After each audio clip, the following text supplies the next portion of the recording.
our introduction to hydroponics. It's not exactly what you think. This is the way we got into hydroponics, and we're just going to talk about it because it's something that we're looking to do more of. But this is the grows type thing, so... It's on me! Mostly. Mostly. So what is hydroponics? Hydroponics is growing plants without soil. Because basically all plants really need is food, water, and air.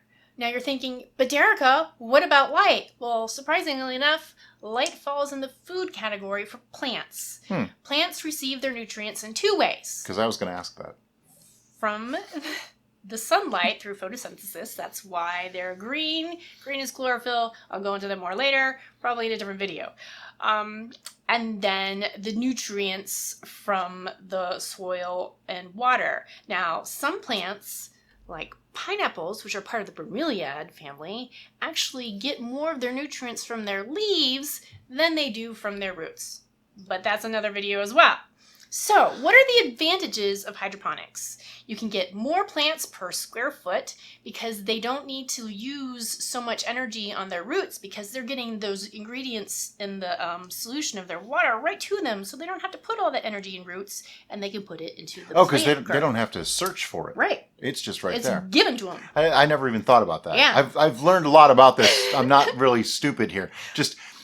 It's interesting that I never put that together, that the roots grow really big and long for plants because they're looking for those nutrients. If you just give it to them, then it's easy peasy. Yeah. So they can put more energy into their growth pattern, which means they're going to grow faster than plants that you plant in the soil. And we saw that because we did an inadvertent test where we planted some jalapenos in the soil and then we put some in one of our Aerogardens.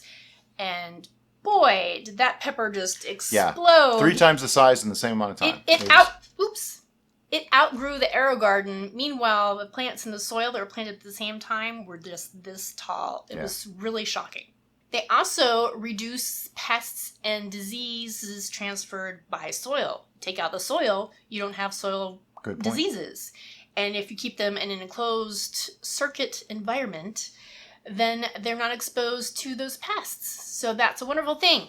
But if you don't think about it like we did, and you take cuttings from outside and you bring them inside, don't do this. Guess what? You're going to introduce those outside pests into your closed system, and that is So there's the first piece of advice that I'm going to give you. We're both giving it, but I'm saying it. And that is, do not bring stuff from outside in and try to do it hydroponically. You're just asking for trouble because you can bring things in with it and it'll infect everything that you have, causing a problem. Because not only do you not have any of the pests inside, you also don't have any of their natural predators inside. And you also don't have resistance built up in your plants because they've never had to deal with these things before. So it's bad news. So don't do that. Learn from our mistakes. There's no weeds! Surprise! Unless you're growing them on purpose. Right, because you're not bringing those seeds that are airborne outside into your environment. You're not having a soil base that may contain seeds and residual little bits, because weeds can grow from a seed, they can grow from a little piece of root, they can grow from anything. They're very annoying. So you don't have anything that can produce a weed. So you don't have any of that that's going to produce weeds. So no weeds competing for your nutrients and no weeds that you have to deal with. So yay. So double win. You can grow year-round. It doesn't matter if you're in the desert. It doesn't matter if you're in the Arctic. You're in a closed environment if you do this inside, and so you control the temperature and the sunlight. And this is a big reason why we are looking into doing this. You would think, oh, you're in Florida, everything grows, right? No. It's so hot and so sunny, and the soil here is pretty awful. It's sand, So plants don't like it. There's a few plants that grow really, really well here, but for the most part, your regular gardening type stuff doesn't grow here really great. So this is our opportunity to bring some of that inside and grow things that we wouldn't normally be able to grow. Stuff like lettuce, no, it's not going to work outside right now. The disadvantages are cost and know-how.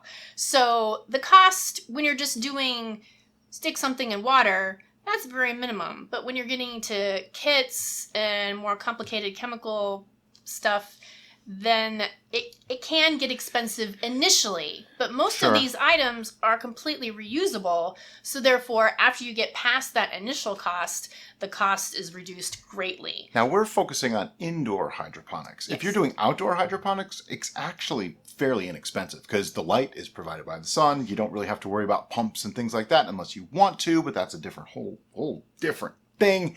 But indoors, you have to provide the light. You have to provide circulation of the water. You have to provide all the nutrients, which you do outside anyway.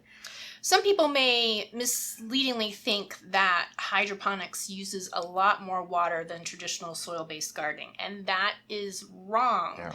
We are controlling the environment, except for just the simple open container things, so that we don't have as much loss to dispersion or evaporation. It's all retained in its own little vessel. I know as a kid, I did it with sweet potatoes, with an avocado pit. You put the toothpicks in, you stick it in a thing of water, and it grows. That's hydroponics. And we think this as a brand new science, but it's been recorded back to the time of the Egyptians. It's a very old really? growing system. Yes. I didn't know that. So now, because of the increase of population and the global effects that we're seeing that causes great damage to traditional growing habits, hydroponics is becoming increasingly more important because you can feed people, regardless of where they are in the world, in a smaller footprint. So both of those things are really important in feeding the masses, as it was. Makes total sense. Right. For us, we really love it because we don't have to go outside, and It's hot. Have I mentioned it's hot? It's hot. You can grow whatever you want, whenever you want, as long as you can control the environment. So those vegetables that we love, but we can't grow because we never get frost here, we can create a coldness for our plants, whether through refrigeration or a more elaborate system that we're not quite here that, but who knows. So we can have the cold vegetables in the middle of August in Florida. How cool is that? And that's same globally. People that want to have tropical fruit but live in the Arctic, if they have a greenhouse, they can do that. So it's pretty cool. All right, so there's a bunch of different types of hydroponics, and I'm not really going to get into that because it's rather elaborate and in-depth, and there's pros and cons for each system. But I'm just going to talk about what we've done. We started with the put some stuff in water. And it works. And it works. I initially used that as a go-between between scraps to soil. So I would sprout, like if you watched our How to Grow Garlic video, I sprouted the garlic cloves in water and then moved those into the soil. So that's what we're doing with our lettuce. And now we're not even going to bother putting it in the soil. We're just going to keep it in the water and trim its leaves and eat it until it's done. Lettuce does have a ending point where it's just done. And we'll not worry about it because this is free food. So another, just stick it in the water, is pineapple. And for pineapple, and I'll probably do a separate video on this, but I'm going to show you a close-up of what this guy is doing. All right, so this is the base of the crown of the pineapple that's been submerged in water. And if you can see these little nodules here at the base of the leaves, that's where the roots are already starting to grow. And this has only been in water for just a couple of days, I think 2 days now. So what I did is I very gently yet firmly twisted the crown off of a fully ripe pineapple and then peeled off the bottom layer of leaves, and that's where the roots are starting to grow already on this pineapple crown. So once his root formation gets more developed, he is going to go outside in the ground, but this way I am completely avoiding any rot that is very frequently occurs when you're trying to root a pineapple crown, and I have an established root base so it can just grow and be happy.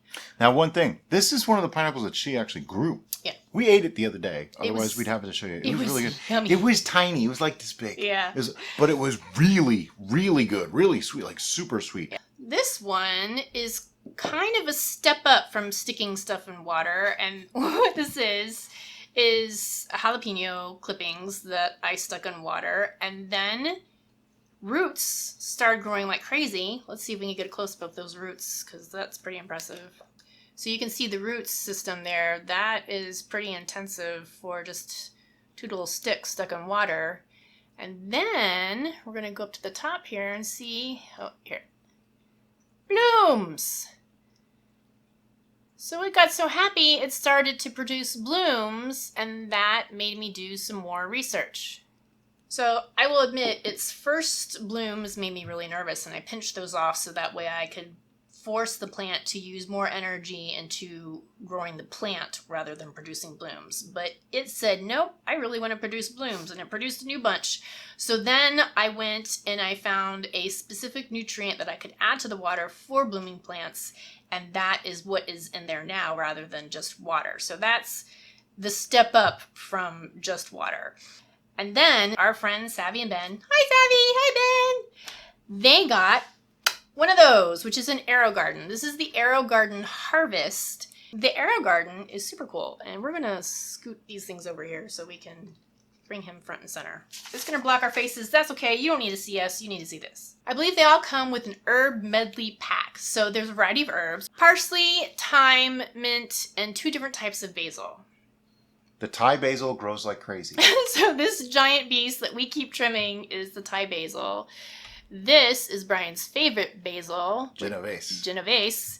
We have 2 parsleys in here right now. Don't like curly parsley, just for the record. A thyme plant and a mint Love thyme, plant. can never have enough time. All right, so the reason why some of these look really small and compared to these is that we trim this and use this like every day. pretty much daily. The mint gets put into mojitos. Yay!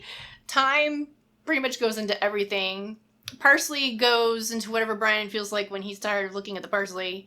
And basil, well, everything. You know Brian loves Italian cooking, so he The Thai basil. I get forced to use that on occasion. Yeah. It's not my favorite.